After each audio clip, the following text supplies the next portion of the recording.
Hey everybody, welcome to Kimmel's Irish Pub. Time for another movie review. Tonight's movie, Indiana Jones and the Dial of Destiny. Really excited about this fourth or fifth installment of this series. I don't know. I remember when it first came out. For some reason, I don't think they came out the same year, but I always associate this, Raiders of the Lost Ark, the original, with Star Wars. And not because of Han Solo. But anyway, this is the story of an archaeologist who has to find a rare artifact, to race against time to find a rare artifact to change the course of history.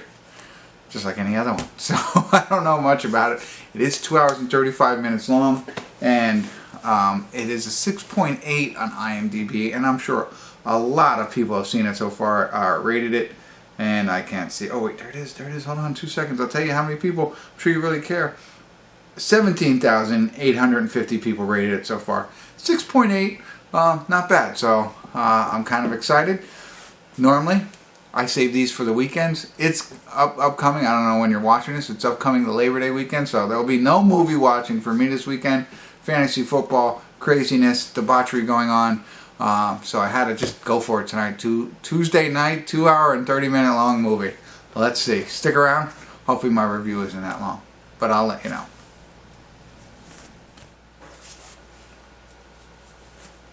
Hey everybody, we're at the credits of Indiana Jones and the Dial of Destiny.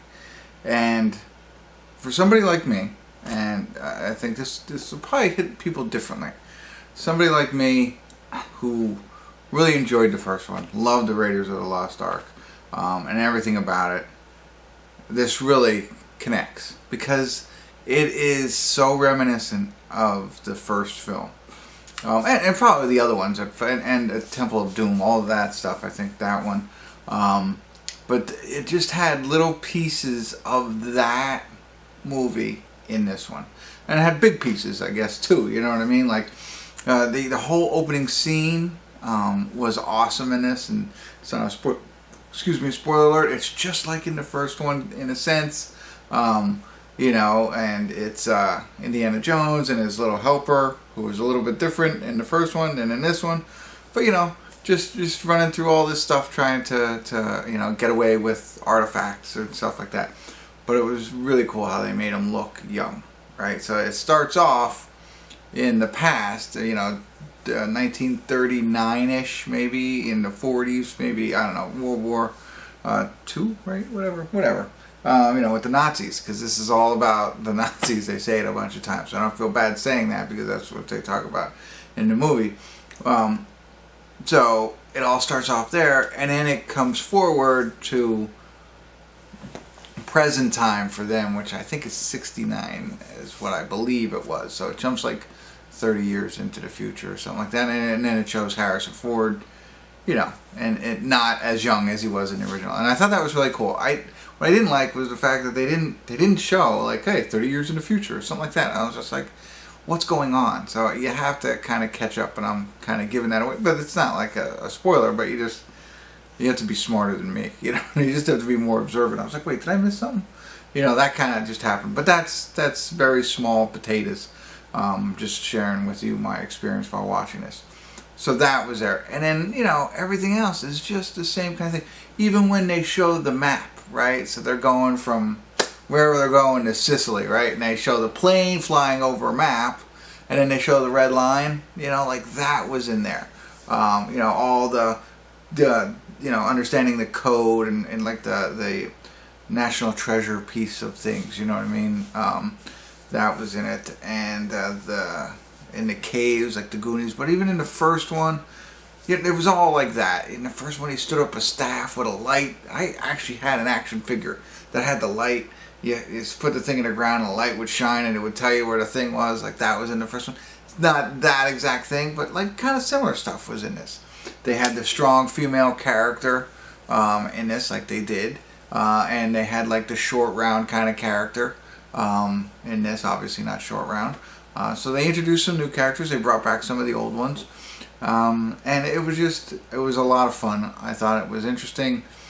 It felt, like I said, very similar to what the first one was, which everybody enjoyed. So you know, you can never beat the first, but I thought this was really good for the most part. I really connected with it, and it doesn't and maybe I'm wrong. I mean, I saw Sean Connery's picture. You know, I forget what the skull something, whatever that one he was in. You know, there's references to some of the other ones, but you don't have to watch all the other. At least I don't think so. All the other Indiana Jones to understand this one. It could stand on its own for the most part. Really, it could be its own film. So generations now who haven't seen the original might enjoy this as well for what it's worth, but maybe not. I enjoyed it mostly because of the first. And then gets to about 30 minutes left in the film or whatever, at the 2-hour mark. That's when I'm starting to be like, what? A little much for me. You know, and it came down. Like, I was at about a 7 or an 8, teetering on an 8 for this film until the 2-hour mark. And I was just like, I don't know if this fits for me. And I'm not gonna, you know, that's just where it started to come down. And then, you know, the ending, okay, not as clear as I'd like, not completely like, what? So, I will say a little bit more about that after I'm done here, but otherwise, it was really good up until that point. I really, really enjoyed it, and brought me back to my childhood. There you go. So check it out if you've seen the first one. If you've seen all the other ones, you're definitely going to watch this. I mean, who's not?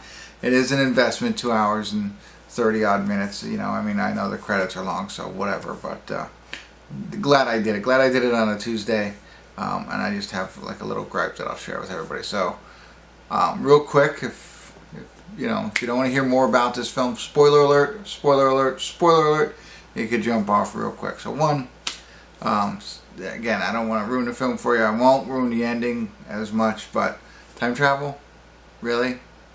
And then, so what? Somebody just said you're back? Like, somebody said you're back. That's it? That's it? Like, what? No, I thought maybe, okay, you're going to use time travel maybe for that? But there's no reference to that point to bring that back together, reunite? But it was just somebody says you're back. And everybody's happy. So you're saying all of this could have been avoided by somebody telling her he's back. I don't get that. Don't like that aspect of it. I like the aspect of getting back together. I like, you know, saving the world stuff, but those two pieces, that was the last half hour that I was referring to in the beginning of this that really drove down my appreciation for the film. So there you go. That's it. I don't want to keep you any longer. If you've seen it, you know what I'm talking about. Maybe you agree, maybe you don't. But I appreciate you tuning in. Kimmel's Irish Pub.